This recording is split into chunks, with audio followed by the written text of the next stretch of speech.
اعوذ باللہ من الشیطان الرجیم بسم اللہ الرحمن الرحیم۔ ہمارے کسی سننے والے نے سوال کیا ہے کہ شوہر کے دل میں یا بیوی کے دل میں محبت یا ان کے درمیان جو ناچاکی ہے یا شوہر جو ہے وہ بہت زیادہ ضدی ہے تو اسے کیسے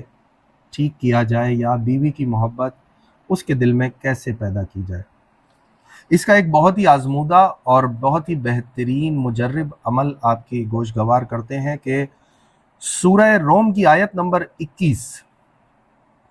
اور سورہ فرقان کی آیت نمبر 74 سورہ روم 21 اور سورہ فرقان 74، اگر آپ ان دونوں میں سے کوئی ایک آیت یا دونوں آیات کو 41 مرتبہ پڑھ کر پانی پہ دم کر لیں، کسی بھی نماز کے بعد پڑھنا ہے، اول آخر درود شریف پڑھنا شرط ہے۔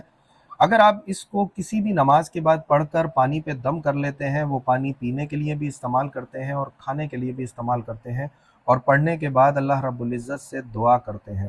نماز پڑھتے ہی سلام پھیرنا ہے، سلام پھیر کر سب سے پہلے یہ کام کرنا ہے، پھر دعا کرنی ہے۔ انشاءاللہ اللہ رب العزت کے فضل و کرم سے 21 دن کے عمل سے 21 دن کے اندر شوہر مطیع و فرما بردار ہو جائے گا، بیوی مطیع و فرما بردار ہو جائے گی۔